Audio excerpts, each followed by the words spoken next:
Je reviens d'un voyage au Moyen-Orient où j'ai fait le circuit traditionnel, c'est-à-dire Israël, la Jordanie et l'Égypte. Je suis rentré lundi dernier, 7h30 à Mirabel.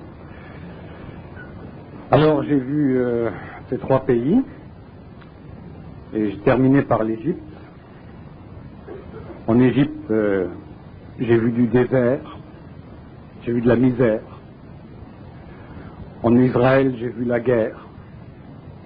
En Jordanie, j'ai vu encore du désert. Mais le but de mon voyage, c'était de confronter le Sphinx en Égypte.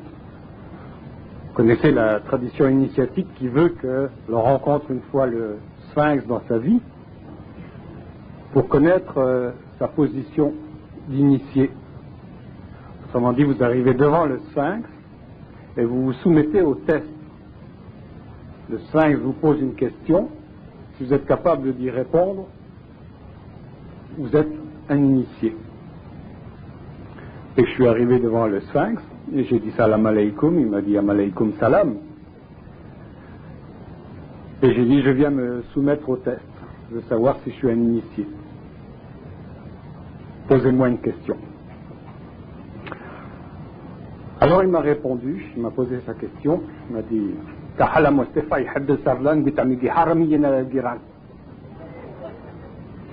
je traduis, s'ils n'ont pas l'affichage bilingue là-bas.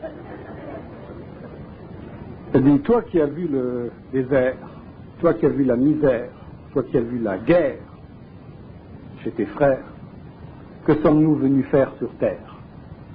Je dis, c'est pas de tes affaires. J'ai répondu comme je pensais que Bernard aurait répondu.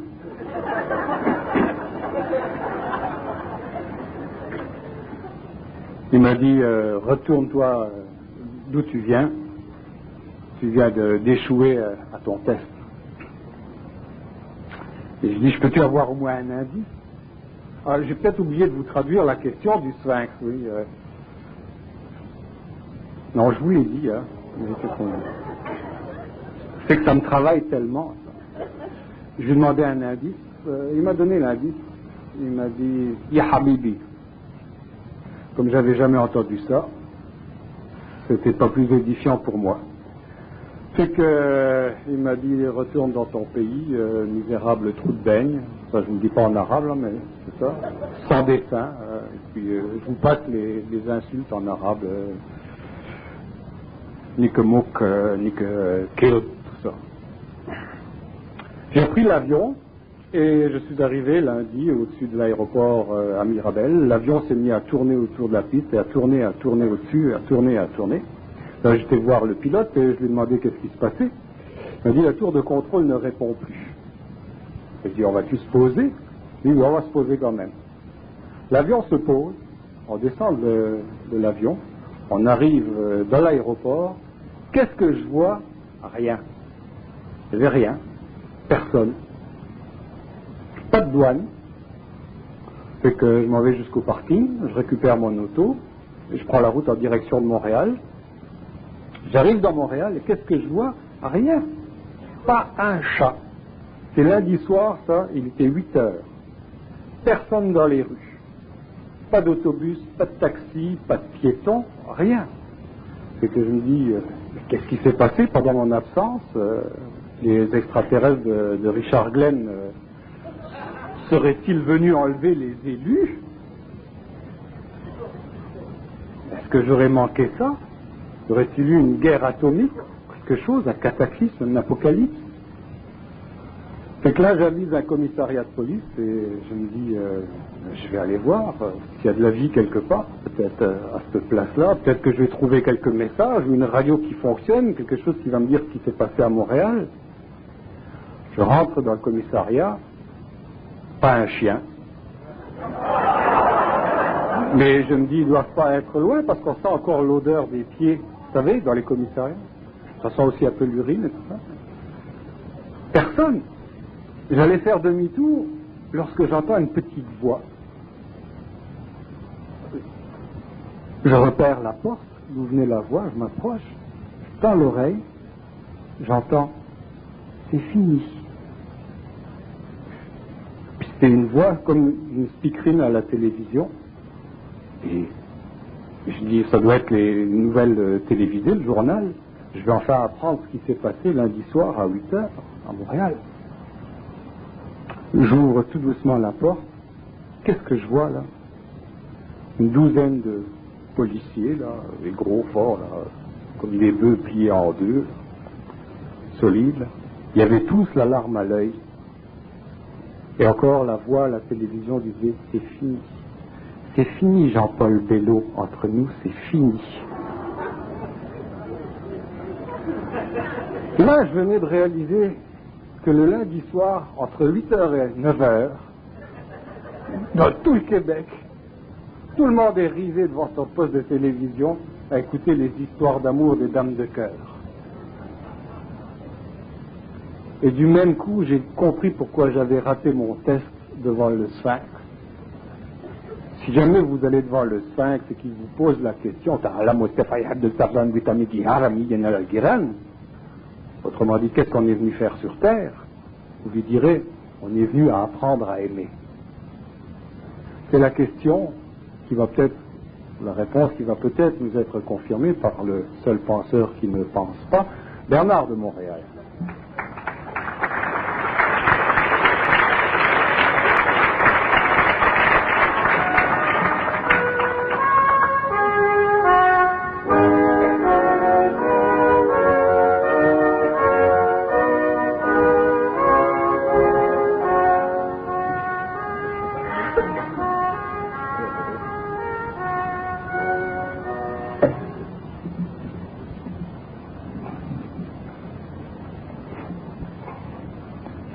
On était parti dans une grande réflexion métaphysique. Je racontais que je venais de rencontrer le Sphinx et qu'il me demandait ce qu'on était venu faire sur Terre. Et sur le coup, j'avais été tellement saisi, j'ai pas pu répondre à cette question-là. Donc j'ai échoué à mon test d'initié. Si ça devait vous arriver, vous seriez devant le Sphinx et qu'il vous posait cette question-là. Qu'est-ce qu'on est venu faire sur Terre? Qu'est-ce que vous répondriez? C'est pas de tes affaires.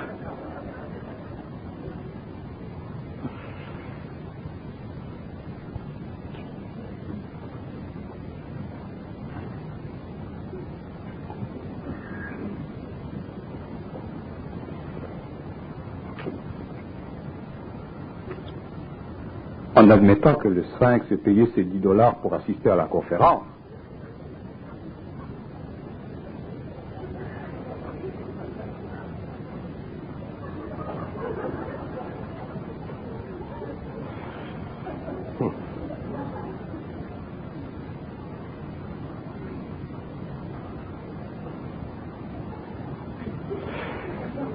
Devant votre silence, peut-être qu'il la reformulerait sa question. Il vous demanderait encore une fois quel est le sens de la vie.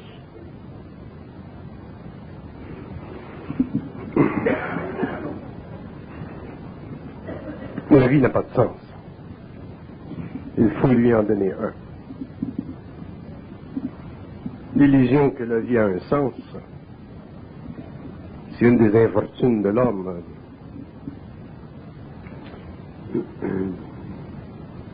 La raison pour laquelle l'homme a l'impression que la vie a un sens, c'est parce que l'homme est protégé jusqu'à un certain point dans la vie par ses habitudes personnelles ou les habitudes de sa société. Donc, il évolue à l'intérieur d'un plâtre. Il est programmé, il est mécanique, il n'a pas de conscience réelle. Il est simplement un être ordinaire, un peu plus élevé que le règne animal, mais très éloigné du règne humain réel, universel. Je dis que la vie n'a pas de sens parce que la vie, c'est un processus d'évolution qui se perfectionne. Et dans tout perfectionnement d'un système que ce soit un système biologique ou un système psychique. Il y a toujours et constamment un réajustement des paramètres pour amener ce système à devenir totalement autonome des forces qui le réduisent mécaniquement à une forme de servitude. L'histoire de l'humanité depuis des millénaires nous indique très bien que la vie n'a pas de sens.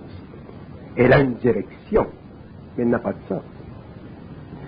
Et ça fait partie de l'évolution de la conscience de l'homme, ça fait partie de l'évolution de l'intelligence, de donner à la vie un sens.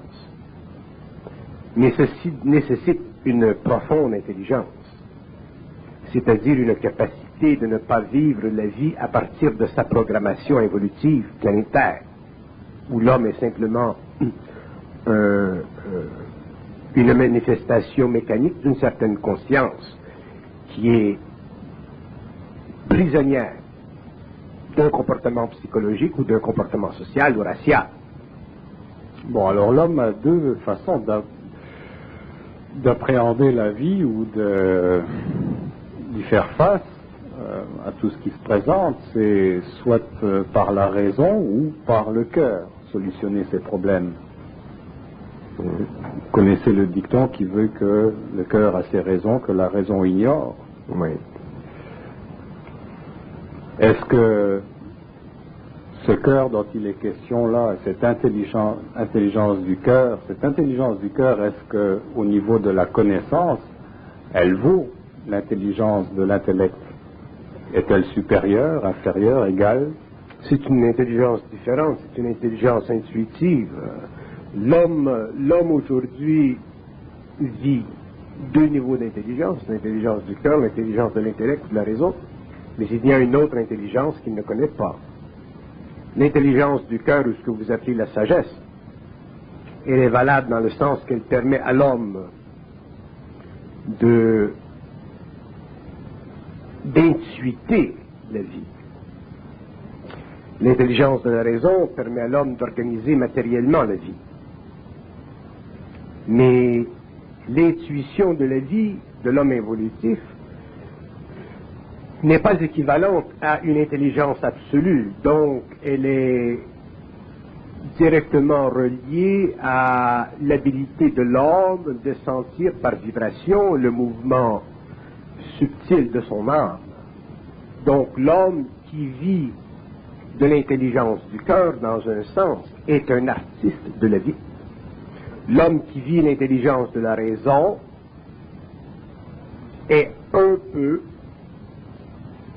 un esclave rationnel de la vie, alors que l'homme réel, l'homme nouveau, la prochaine évolution de l'homme nécessitera qu'il fasse la synthèse des deux, de la sagesse et de l'intelligence rationnelle, pour bénéficier finalement d'une intelligence créative, c'est-à-dire une intelligence qui connaisse, qui comprenne à la fois la matière comme le psychisme, pour que l'homme soit libéré finalement de la sagesse qui a fait de lui un poète de l'existence, mais un malheureux de la vie, et qu'il se libère aussi des limitations purement cartésiennes ou rationalistes de la raison, qui ont fait de lui un être aujourd'hui absolument appauvri en intelligence grandiose, créative, pour le forcer à télescoper sur des aspects ou des paramètres de l'existence, surtout l'existence matérielle que nous appelons la science,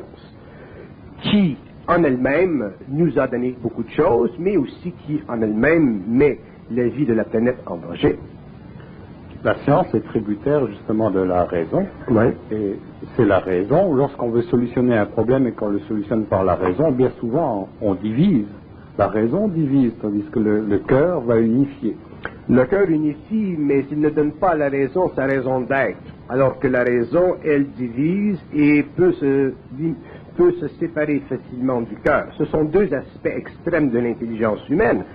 La sagesse que nous avons extrêmement glorifiée pendant l'évolution a mené l'homme à développer des philosophies, des religions, des systèmes qui lui permettaient de développer une forme d'espoir par rapport à la vie. Ceci permettait à l'homme de développer une force intérieure par rapport à la vie, mais cela n'empêchait pas que l'homme devait mourir. Ceci n'empêchait pas que l'homme ne pouvait pas comprendre les lois de la vie. La vie, c'est un processus matériau-psychique universel d'une dimension, d'une grandeur tellement vaste que l'homme ne peut pas simplement vivre de la sagesse pour l'appréhender, comme il ne peut pas vivre simplement de la raison pour l'exprimer. L'homme a besoin d'une autre intelligence, il a besoin d'une autre capacité qui, dans un sens, est encore plus que la synthèse de ces deux expériences, de ces deux extrêmes.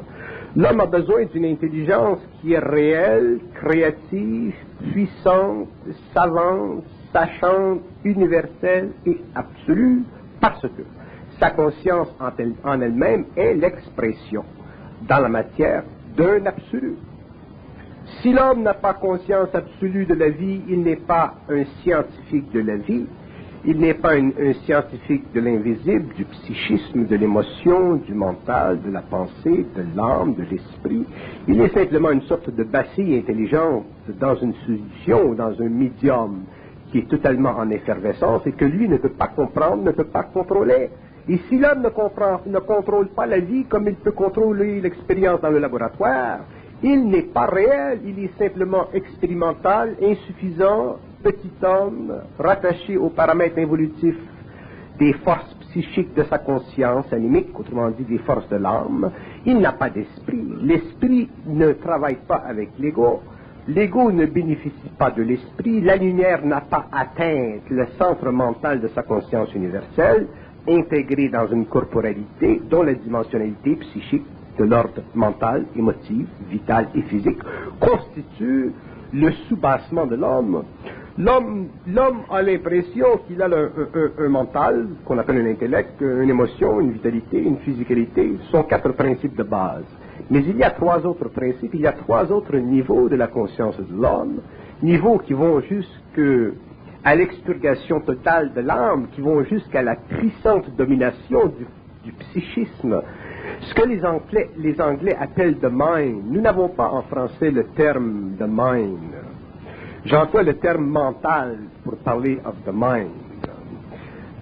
Le mind, excusez-moi si j'emploie un terme anglais, le mind c'est une dimension psychique de l'homme qui va au-delà des 4 principes inférieurs de sa dénomination. The mind, c'est une composante intégrale psychique qui réunit le physique, le vital, l'émotionnel et le mental de l'homme et qui lui donne accès à une dimension supérieure du réel où il puise cette énergie fantastique qui fait partie de la puissance créative de la conscience universelle de l'ego. Si l'homme ne dépasse pas les paramètres qui lui ont été imposés par ordination, par programmation évolutive, il n'aura jamais la science de la vie, il demeurera prisonnier de la sagesse, il demeurera esclave de la raison.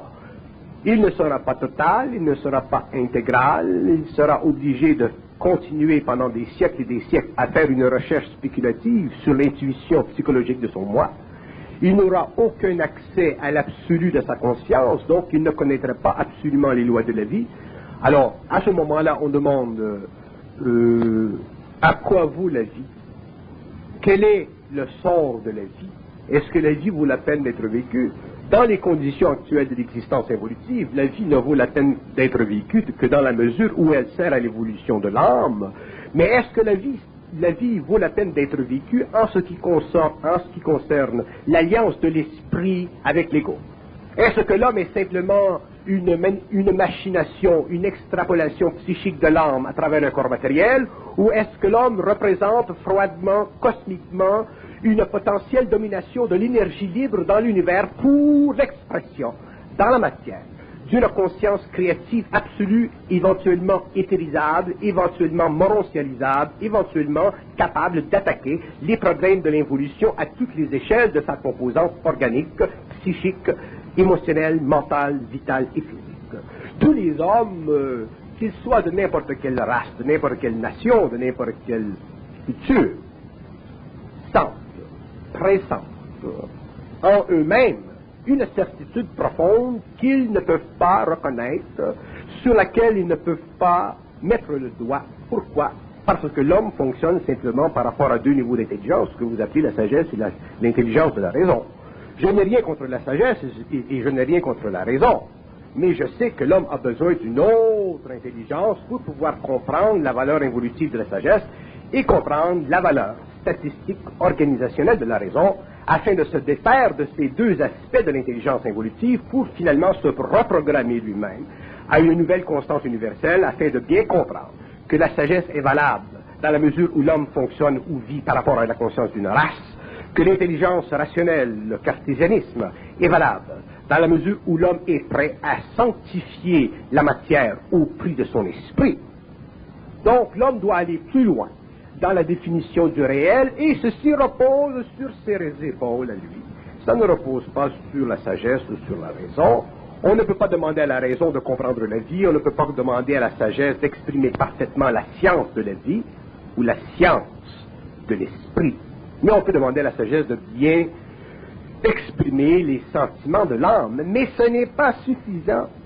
L'homme a besoin d'extrapoler, l'homme a besoin de créer, de par sa conscience, de par sa parole, de par son mental éveillé à une nouvelle réalité, un monde qui consiste et qui coïncide avec son esprit.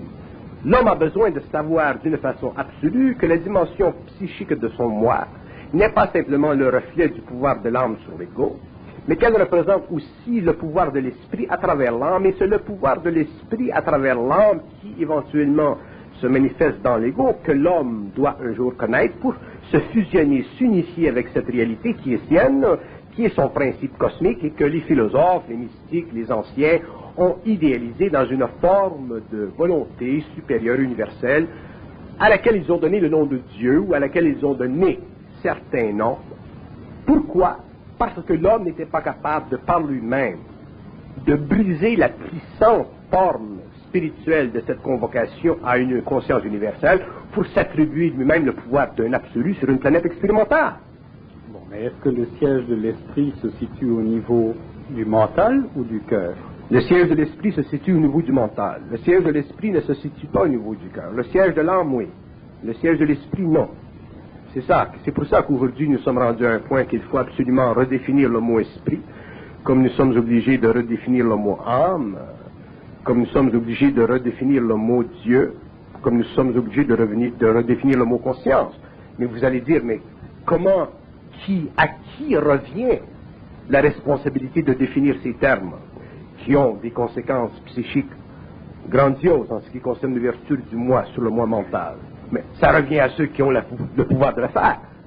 Ça ne revient pas aux autorités. Ça ne revient pas à ceux qui ont maintenu, gardé, protégé l'autorité pendant des siècles. Regardez, mon point de vue, c'est que le mental, lui, il est analytique. Il analyse, il dissèque. Et par ce moyen, il amène des solutions qui sont souvent des solutions de division que le cœur, lui, aurait pu unifier. C'est cet aspect-là que j'aimerais que vous parliez. Oui, du moment que vous ne tombez pas en amour avec le cœur. J'ai un grand respect pour le cœur comme j'ai un grand respect pour la raison. Ce que je veux dire, c'est que les raisons, ou la raison et le cœur, ces deux paramètres extrêmes de la conscience humaine évolutive, doivent être vus, compris dans leur limitation. Si nous laissons à la sagesse ou à la conscience du cœur l'expression de notre perception, nous vivrons une perception mystifiante, c'est-à-dire une perception qui a tendance à spiritualiser la conscience, donc à donner au mental humain une valeur spirituelle de l'existence. Nous devons aller plus loin que ceci. Mais le cœur, est-ce qu'il n'est pas en lui-même le siège à la fois de l'affectivité et de la connaissance? Moi, j'ai ce dilemme-là. Je regarde une personne qui fonctionne de façon mentale. Je suis capable de fonctionner de façon mentale également. Et pourtant, j'ai jamais ou rarement la même satisfaction que lorsque je solutionne par le cœur. Oui, parce que quand vous solutionnez par le cœur, vous donnez à l'ego l'impression d'avoir mis le doigt sur un aspect de votre vie qui coïncide avec la paix de votre esprit. Mais cette illusion, elle devient évidente si on regarde la vie sur une base très longue, à long terme, et qu'on s'aperçoit que la solution psychologique ou psychique du moi par rapport à la science ou à la sagesse du cœur n'est pas suffisante. L'homme doit être un être autonome. Qu'est-ce que ça veut dire autonome? Autonome, ça veut dire être capable de déraciner dans sa conscience mentale ce que le cœur et l'esprit rationnel ont créé d'illusions dans sa conscience pendant l'évolution, afin de se sévérer complètement contre la programmation psychique du moi et de s'installer d'une façon créative, nouvelle, autonome, centrique, sur l'appui même de sa réalité, qui est quoi? L'apport entre l'ego conscientisé, libre de l'âme, l'ego conscientisé qui utilise rationnellement la raison, et l'ego conscientisé qui travaille en étroite relation avec une force créative qui fait partie de son moi cosmique, de cette force en lui, qui est la source totale de son origine, que vous appelez dans les termes évolutifs l'esprit. L'esprit est beaucoup plus que l'esprit. L'esprit, c'est une intelligence. Vous allez dire, mais qu'est-ce que c'est de l'intelligence? Et je vais vous dire que l'intelligence ou de l'intelligence est une manifestation créative d'une certaine forme d'énergie. Mais vous allez dire, qu'est-ce que c'est une forme d'énergie? Et je vais vous dire qu'une certaine forme d'énergie ou une forme d'énergie dans un monde où la forme est totalement libérée de la matière est une capacité créative instantanée qui permet à l'homme, lorsqu'il se rencontre avec elle, d'éterniser la conscience de son moi et de donner à son ego conscientisé une puissance créative qui évolue en même temps que cette source d'énergie originale et cosmique. Donc, l'homme commence à ce moment-là à mettre le doigt sur, finalement, cette capacité de sentir en lui l'absolu d'où et dont il est, à l'origine, un produit. Si l'homme est le produit d'un absolu, pourquoi ne sent-il pas l'absolu? Pourquoi est-il obligé constamment de vivre par rapport à une relativité qui, dans son mouvement pendulaire, dans ce mouvement réincarnationnel, dans ce mouvement évolutif, le mène à la mort, c'est-à-dire au plan astral? Pourquoi l'homme n'en arriverait-il pas un jour à posséder finalement cette énergie qui lui permettrait finalement de s'éteindre, c'est-à-dire de laisser de côté son corps matériel, de rentrer sur le plan éthérique et de continuer sa vie avec d'autres intelligences qui déjà existent sur ces plans? Que l'homme n'ait pas à vivre indéfiniment sur le plan matériel, ça se conçoit, parce que plus on devient conscient, moins on est intéressé à vivre sur le plan matériel, parce qu'il est trop banal. Mais, d'un autre côté, l'homme, à un certain moment de son évolution, je parle de l'homme, au cours de l'évolution future, sera obligé éventuellement de distinguer la différence entre la mort et l'immortalité s'il veut finalement comprendre que la mort n'est pas naturelle. Et moi, je suis comme beaucoup de personnes, je comprends bien que ce que j'ai vécu par expérience. Autrement dit, je laisse au mental sa capacité de travailler avec des abstractions. C'est le plan abstrait, le mental. Tandis que l'expérience, c'est ce qui a été vécu avec les tripes, avec le cœur. Et de ça, il reste quelque chose. Ça, c'est la marque est faite. Et ce que je sais par expérience, je le sais avec certitude. Tandis que ce que je sais par l'appréhension du mental, ça reste dans l'abstraction pour moi. Oui, parce que le mental de l'homme n'est pas éveillé. Donc, si le mental de l'homme était éveillé, il ne vivrait pas d'expérience, il ne vivrait pas de réflexion. L'intellect ou la raison, ce sont des formes réflectives. Dans le mind, en tout cas tel que je veux l'expliquer, dans cette conscience absolue qui est l'esprit ou le double, il n'y a pas de réflexion. Il y a communication télépathique, mais il n'y a pas de réflexion. Un homme conscient n'a pas besoin de réfléchir, il faut savoir. Réfléchir, ça retarde, ça alourdit la conscience de l'homme. Mais le mind, ou la partie mentale inférieure de l'homme, elle doit réfléchir pour avoir une certaine appréhension, une certaine compréhension. Ça, je le conçois, je le comprends, ça fait partie de l'évolution. Mais ce n'est pas suffisant. Si l'homme continue et poursuit sa réflexion pendant des millénaires, il va simplement se créer un monde mental de plus en plus à l'image de sa conscience personnelle programmée. Il n'aura pas un mental à l'image de sa conscience universelle libre. C'est donc toujours sur le développement du mental. Mais ce développement du mental ne se fait-il pas au détriment justement de cet aspect unifiant du cœur? Le développement du mental... Autrement dit, un mental en hyperactivité, est-ce que ça ne crée pas un cœur asséché, desséché? Le mental créatif n'est pas hyperactif, au contraire, le mental créatif est totalement en état alpha. Si on me mettait des électrodes sur la tête maintenant, je pourrais parler dans la salle et on verrait que je suis en alpha tout le temps. Donc le mental créatif n'est pas un mental accéléré, c'est un mental créatif. Mais le mental intellectuel rationnel, ça c'est un mental accéléré. Donc le mental dont vous parlez, il est en quelque sorte en léthargie, il est en repos. Il est en repos mais actif. Il est en repos et actif. La créativité du mental supérieur n'a rien à voir avec la réflexion psychologique de l'ego qui donne à la puissance de la pensée une dynamique créative qui constitue à la fois l'émotion et la réflexion. Un ego qui parle, un homme évolutif qui parle, on sent toujours l'ego à travers sa conscience. Alors que dans le mental créatif, l'ego n'est pas là. Il est transparent simplement, il sert simplement d'appui à cette résonante énergie. C'est pour ça que l'homme doit en arriver un jour à prendre conscience, c'est-à-dire qu'il doit en arriver un jour à réaliser que la sagesse du cœur ou la sagesse ou l'intelligence de la raison sont des aspects involutifs de sa conscience intelligente. Ce ne sont pas des aspects absolus, ce sont des aspects relatifs et ce n'est pas suffisant.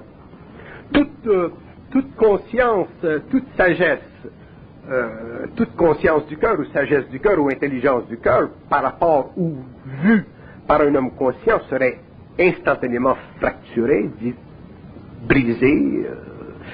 Un homme conscient ne peut pas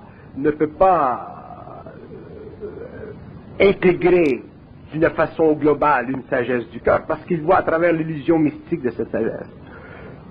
Une sagesse du cœur, c'est... Ah, mais son illusion mystique, là, c'est la crainte d'être vulnérable quelque part.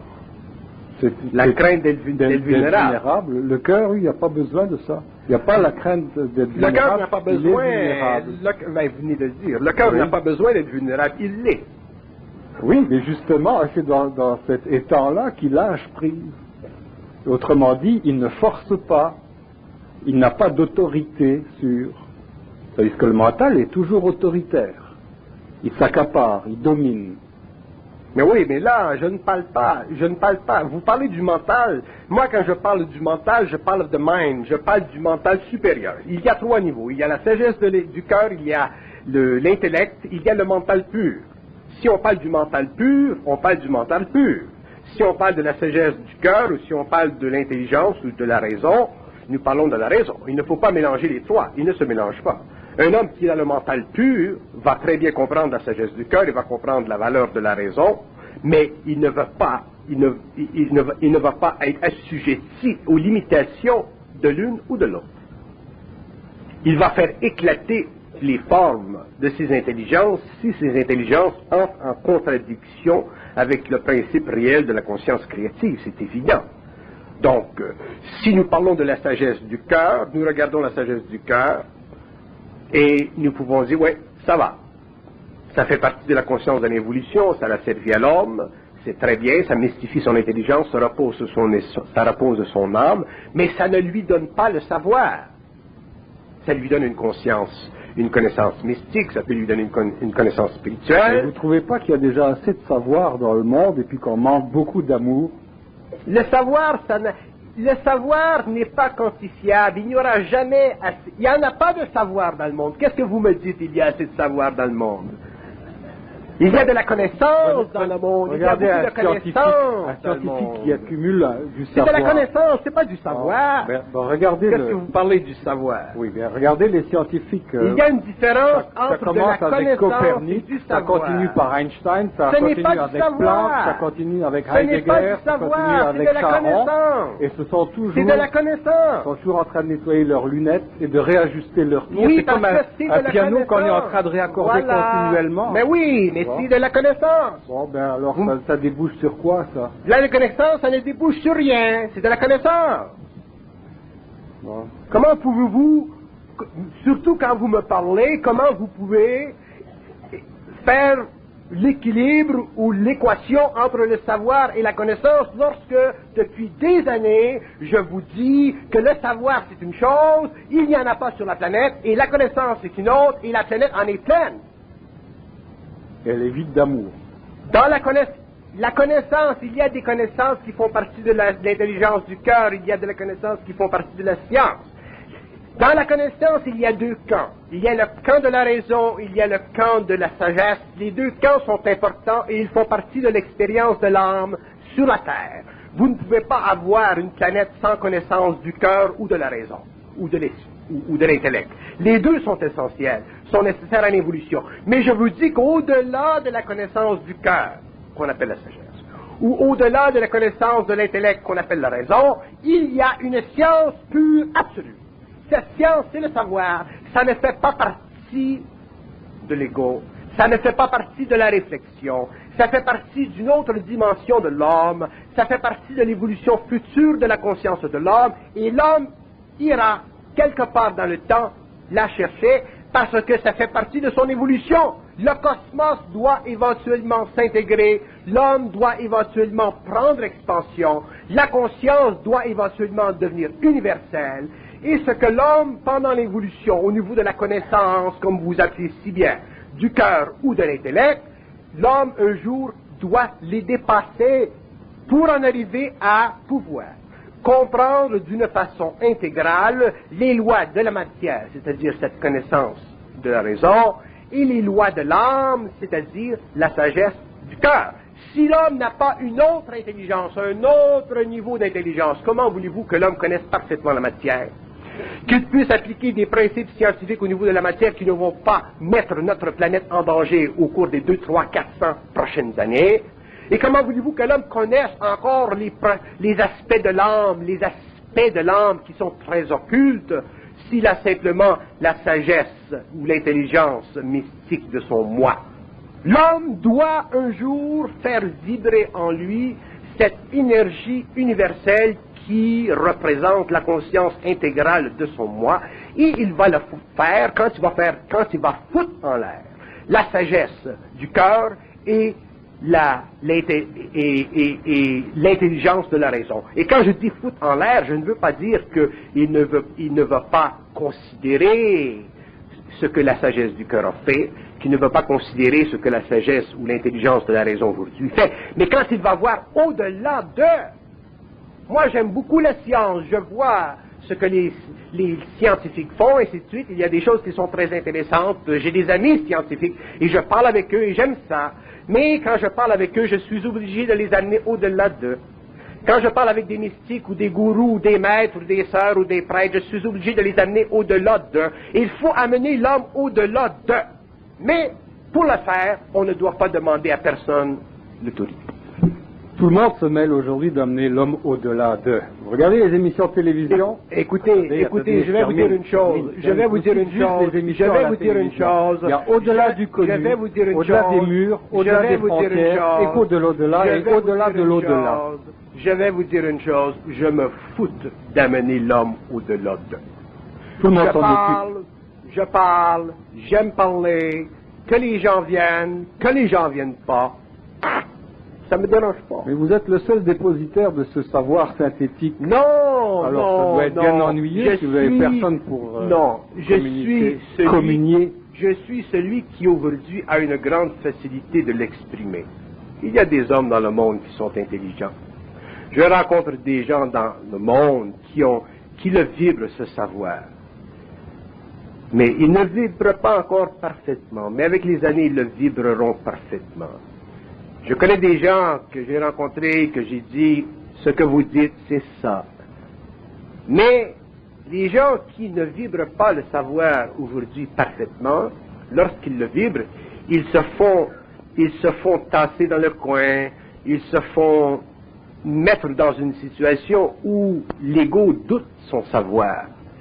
Il n'y a pas tellement de personnes dans le monde qui vont arriver à un pauvre type de Saint-Lin qui travaille sur la ferme et qui va dire, Monsieur Bernard, j'ai l'impression de ceci. Et que le type va dire, oui, ce que vous dites, c'est ça.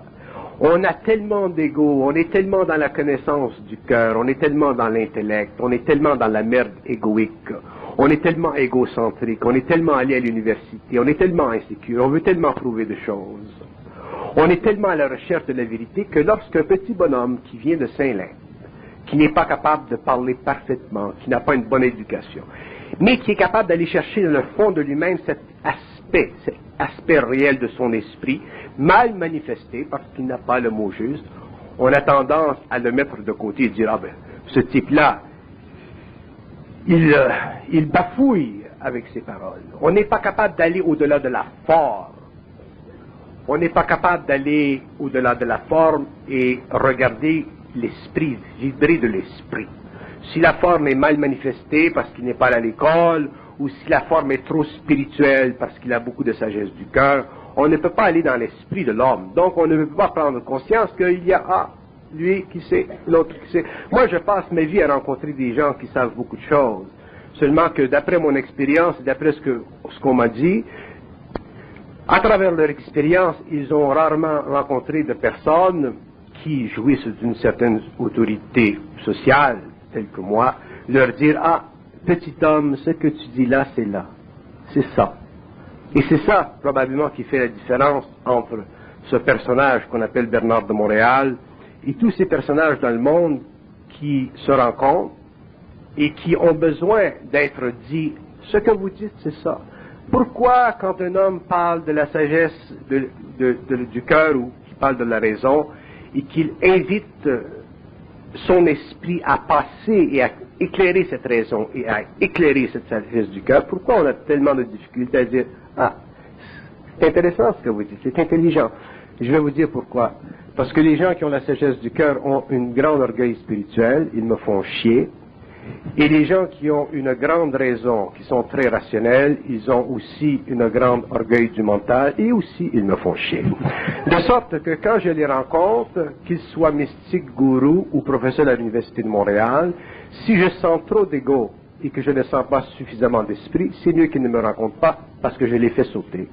Et pourquoi je les fais sauter? Parce que j'ai une conscience intégrale, c'est-à-dire que j'ai une voyance, je suis capable de voir dans l'homme, je suis capable de parler de l'homme, ça fait partie de la conscience intégrale. Ce n'est pas un mérite personnel. Mais si les gens veulent avoir des doctorats, très bien. Si les gens veulent vibrer cette sagesse du cœur, très bien. Mais s'ils vibrent ces choses avec de l'orgueil, d'un ordre ou d'un autre, et qu'ils me rencontrent, c'est évident que je vais les faire sauter. Je vais vous dire pourquoi. Parce que je haïs, et je déteste, et je réprime l'orgueil. Je haïs l'orgueil. Et je vais vous dire pourquoi. Parce que l'orgueil, qu'elle soit née d'une belle raison, ou qu'elle soit née d'un beau mysticisme spirituel, c'est un voile. Un homme qui a de l'orgueil a l'impression qu'il est intelligent, rationnellement, ou intelligent mystiquement ou spirituellement, d'après son propre mérite. Il pense que cette intelligence, elle vient de son fond de culotte. Il pense que cette intelligence vient de ses neurones. Il pense que cette intelligence vient de la matière grise. L'intelligence vient de l'univers, elle fait partie de l'univers, elle fait partie de la composante intégrale de l'universel. Elle vient du cœur de l'univers. Elle vient de l'esprit dans l'univers et elle passe par le cœur de l'homme pour lui faire prendre conscience qu'il y a plus à la sagesse que les mouvements de l'âme, qu'il y a au-delà de la sagesse, mais les mouvements de l'esprit. Le vrai monde, c'est pas le mystique, c'est pas le scientifique, c'est le gars de Saint-Lin. Et celui-là, il n'y a pas besoin d'être confirmé qu'il est du vrai monde. Il le sait. Le gars de Saint-Lin, vous dites qu'il le sait, oui, il va l'intuiter. Mais si il n'y a pas d'hommes dans le monde, de personnes dans le monde, d'une humanité dans le monde, qui sont capables de regarder le type de Saint-Lin et lui dire « Ah, monsieur, ce que vous dites c'est très intelligent parce qu'on a trop d'orgueil », à ce moment-là, le type, il va peut-être sentir qu'il a quelque chose, mais il ne sera jamais capable de supporter toute sa vie ce qu'il sait. Quelque part, il va venir une tempête de merde, c'est-à-dire le mysticisme du cœur ou la grande raison qui va l'écraser complètement. Et je vais vous dire une chose, nous dans la salle, nous sommes, je ne sais pas, 300-400 personnes, Nous avons tous, au cours de notre vie, intuité des choses, senti des réalités, et aussitôt que nous sommes confrontés à des hommes, à une sagesse du cœur, ou à une sagesse ou à une intelligence de l'intellect, qui n'était pas suffisamment humble, c'est-à-dire suffisamment transparente, nous n'avons jamais été supportés. Si nous avions été supportés depuis que nous sommes jeunes dans notre esprit, si nous avions eu des parents, des profs, des gens dans le monde qui auraient dit « Ah, Jean-Paul, très intelligent ce que tu dis. Ah, toi, Jean-Paul, très intelligent ce que tu dis. Ou toi, Pauline, très intelligent. » Aujourd'hui, nous n'aurions pas à faire de la recherche, nous serions plongés totalement dans le mouvement créatif de notre esprit, nous ne serions pas obligés de vivre d'une mémoire qui a tendance à nous rappeler ou à nous ramener toujours dans le passé où nous avons été confrontés avec notre petitesse. Nous serions grandis petit à petit, et aujourd'hui nous serions des êtres complets. D'ailleurs, le Nazaréen ne manquait pas une occasion de le dire. Il disait toujours, n'appelez personne maître, n'appelez personne directeur, parce que le maître ou le directeur, il est à l'intérieur de vous, votre royaume, c'est votre cœur. Oui, mais ça, n'oubliez pas une chose, que lorsque les initiés dans le passé parlaient, lorsqu'ils parlaient les initiés dans le passé, ils parlaient du cœur, comme ils ne pouvaient pas parler de la raison autant qu'aujourd'hui, parce que la conscience supramentale, c'est-à-dire l'évolution, l'éveil de la conscience mentale de l'homme à un autre niveau, ne faisait pas partie de l'évolution. Et c'est pour ça qu'il a dit, il faut que je m'en aille, pour que vous soyez capable de l'expérimenter, ce que je vous ai dit, pour que vous n'ayez pas de maître ou de directeur. Oui, mais ceci, ça prend des siècles d'évolution. L'homme, il y a 2000 ans, n'était pas prêt à comprendre à la fois la raison, n'était pas prêt à comprendre parfaitement et à la fois la conscience du cœur, parce que le corps mental de l'homme n'était pas parfaitement développé. Mais aujourd'hui, à la fin du XXe siècle, l'homme peut facilement comprendre la raison, d'ailleurs ça fait partie de l'évolution de son mental. Il peut aussi très bien comprendre l'intelligence du cœur, la sagesse, parce que ça fait partie de son évolution, de sa mémoire, mais il a besoin maintenant d'aller au-delà de ces deux paramètres, de ces deux extrêmes, et en faire une synthèse pour finalement devenir intelligent au lieu de simplement vivre de paraboles qui ont été utilisées pendant l'évolution par les pouvoirs pour le garder assujetti à une forme d'émotion qui convient à la sagesse du cœur, mais qui ne convient pas à la puissance de son esprit. Et à quel moment est-ce qu'il va apprendre à aimer sans attacher, sans retenir, sans posséder, librement, en reconnaissant la différence, la particularité, l'unité de chaque personne, et en souhaitant que cette personne se développe dans son unité, dans sa particularité, sans vouloir la changer, sans posséder, sans dominer, sans maîtriser, sans contrôler, sans forcer, en laissant l'autre libre. Quand il sera intelligent.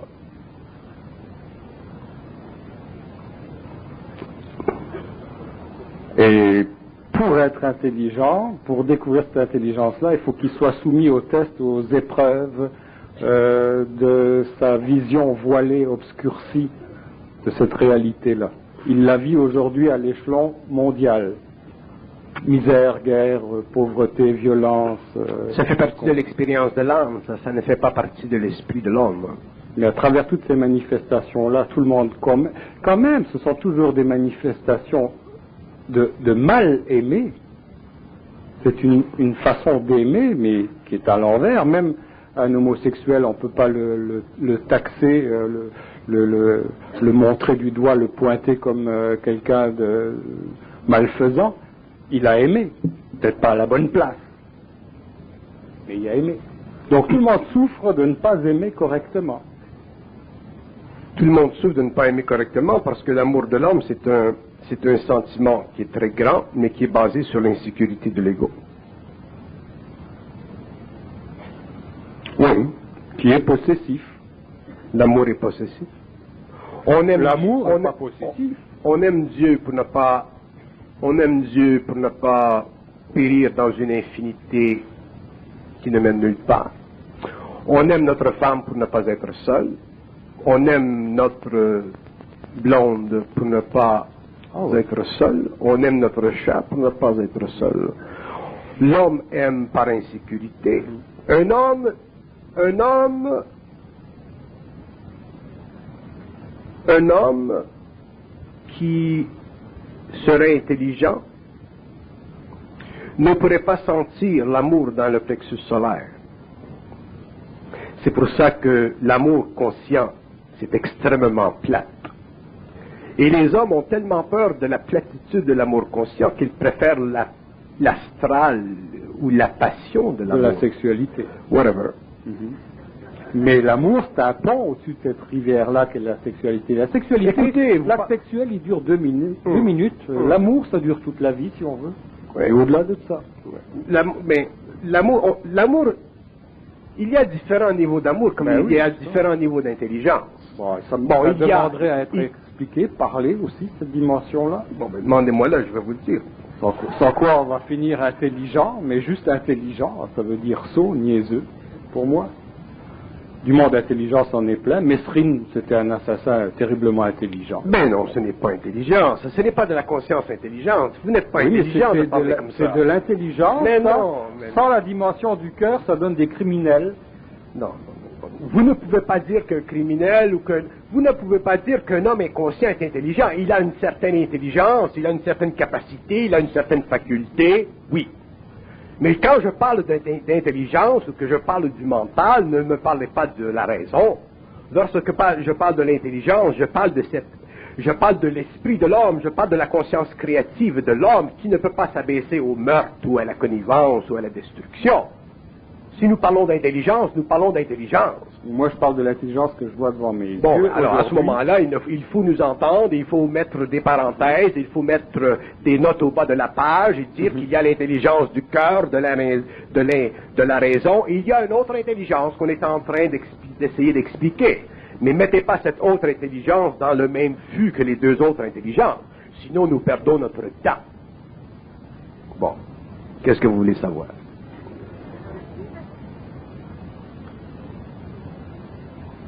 C'était quoi la question? La question, c'était parlez-nous d'amour. Bon, je dis que l'amour, comme l'intelligence, a différents niveaux. L'homme découvrira qu'il y a une autre intelligence, qui fait partie d'une autre dimension de son psychisme, comme il y a un amour qui est un autre amour, qui fait partie d'une autre dimension de son psychisme. Autrement dit, il y a un principe cosmique de l'amour, comme il y a un principe cosmique de la volonté, comme il y a un principe cosmique de l'intelligence qui, dans un sens purement symbolique, représente une trinité, une unité universelle chez l'homme. Mais pour que l'homme passe de l'amour astral, de l'involution à l'amour mental de l'évolution, il faut qu'il passe de l'intelligence involutive à l'intelligence évolutive. Vous ne pouvez pas avoir une conscience mentale créative et un amour astral évolutif. Ça ne tient pas. Autrement dit, si vous jackez votre char sur je ne sais pas comment on appelle ça, ces machins-là, c'est évident que tout le char va monter. Tout le taux va monter. Il n'y a pas des parties de taux qui vont rester sur le plancher et d'autres parties qui vont monter. Tout monte. Donc l'homme, c'est la même chose. Si l'homme monte en intelligence, monte en volonté, monte en amour, tout monte. Tu ne peux pas simplement monter en intelligence et rester là en amour ou rester là en volonté. Tout monte. Si l'homme monte, tout le cul de l'homme monte. Bah! Et finalement, l'homme passe du cul à la tête, il devient conscient. Mais là, vous me parlez de l'amour et de l'intelligence, comme si ça faisait partie à la fois de cet aspect cosmique de l'homme et à la fois de cette partie évolutive programmée de l'homme. Non! L'intelligence de l'homme, l'intelligence supramentale de l'homme, ça fait partie d'une autre dimension de l'évolution future de l'humanité. L'amour de l'homme, l'amour dans l'homme, le principe cosmique universel qui a été amené à la terre par l'initié, le Nazaréen, mais dans une forme extrêmement primitive pour l'évolution de toute l'Europe, pour l'évolution spirituelle, éthique, morale d'une chrétienté, ça c'est un niveau que les hommes pouvaient vivre au niveau de leur astralité, mais qui ne faisait pas partie de la conscience créative de l'initié en tant que grand maître de l'univers local. Autrement dit, ce que le Christ, ce que vous appelez le Christ, ou l'initié savait en tant que principe universel de l'intelligence, ce n'est pas ce que les hommes dans la rue, ou ce que les hommes de l'humanité de ce temps-là ont compris. Mais lorsque l'homme sera conscient sur cette planète, il comprendra ce que le Nazaréen voulait expliquer en tant que principe d'amour universel, comme l'homme nouveau comprendra le principe de l'intelligence universelle. Mais avant d'aimer d'une façon cosmique universelle, il faut être intelligent. Si on n'est pas intelligent, on ne peut pas aimer. C'est évident. Pourquoi? Parce que dans l'amour, il y a trop de passion. Dans l'amour, il y a trop d'insécurité. Dans l'amour, il y a trop d'ego. Dans l'amour spirituel, il y a trop d'âme. Donc, il faut que l'homme passe de l'intelligence du cœur ou de l'intelligence de la raison à une autre intelligence, et à ce moment-là, il comprendra parfaitement qu'est-ce que c'est de l'amour, qu'est-ce que c'est de la volonté, et qu'est-ce que c'est de l'intelligence. Donc, finalement, il pourra repatrier ces trois principes. Autrement dit, il passera de la parabole simplistique, spirituelle, de la canonique chrétienne, le Père, le Fils et l'Esprit Saint. Il dépassera la Trinité, et il réalisera que la Trinité, ça fait partie de lui, mais non pas en termes de symbolique paternel, filial, le Père qui est dans les cieux, le Fils qui est quelque part, puis l'Esprit qui est là. Mais le Père qui représente la volonté, le Fils qui représente l'amour, l'Esprit qui fait partie aussi de l'intelligence de l'homme. Donc l'homme n'aura plus besoin de Trinité à laquelle se rattacher à travers la sagesse de son cœur pour demeurer, lui, un esclave de son impotence évolutive. Hein? Pour faire plaisir et devenir une sorte d'appendage aux puissances temporelles et intemporelles, hein? Pour faire plaisir à toutes les dominations, à toutes les hiérarchies publiques, hermétiques de l'évolution, de la franc-maçonnerie jusqu'à l'Église, ou aux églises, ou aux philosophies, l'homme deviendra libre. Mais pour devenir libre, il faut être libre. Et pour être libre, il faut déchirer, briser les chaînes de notre esclavage. Mais vous allez aller voir le maître et lui demander la permission? Hein? Quel maître? Le maître, celui qui vous a donné, qui vous a gardé dans l'intelligence du cœur et dans l'intellect, ou dans l'intelligence vous allez aller voir ce maître-là et vous allez dire, maître, est-ce que je peux briser mes chaînes? Est-ce que je peux sortir et aller au-delà de l'intelligence de la raison ou de l'intelligence du cœur? Le maître va vous dire quoi? Il va vous dire, bon, mon cher monsieur, soit que vous soyez fou, ou que vous cherchiez une perte certaine, là, il va vous mettre la peur au cul. Hein?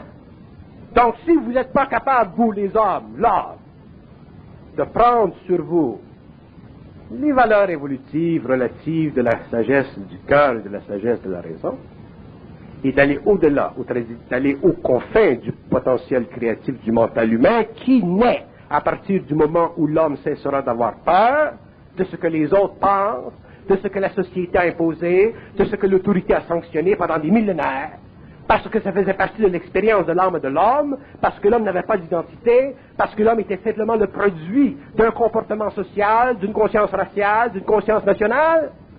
Vous ne pourrez jamais avoir d'intelligence. Vous ne pourrez jamais savoir qu'est-ce que c'est de l'intelligence, donc vous ne pourrez jamais savoir qu'est-ce que c'est aimer, donc vous n'aurez jamais suffisamment de volonté pour avoir de l'intelligence, donc vous n'aurez jamais suffisamment d'intelligence et de volonté pour savoir que c'est que ça veut dire aimer cosmiquement. Parlez-moi pas l'amour. Et est-ce que vous pensez, vous, que depuis 2000 ans, on a évolué réellement, qu'on s'en va vers plus de discernement? L'évolution sur la planète Terre a commencé en 1969. Pas 2000 ans parce que le Christ est venu sur la Terre il y a 2000 ans. Le Christ est venu sur la Terre il y a 2000 ans pour permettre que 2000 ans plus tard, les hommes sur la Terre puissent communiquer avec les aspects cosmiques universels de la communication créative. Le Christ, il est venu sur la Terre et dans le mouvement cosmique de sa conscience, il a permis que les hommes aujourd'hui puissent être en communication télépathique avec l'universel. C'est pourquoi il est venu sur la Terre. Mais allez pas chercher ces connaissances-là dans le petit catéchisme. Allez les chercher où ils se trouvent, dans votre esprit. Merci.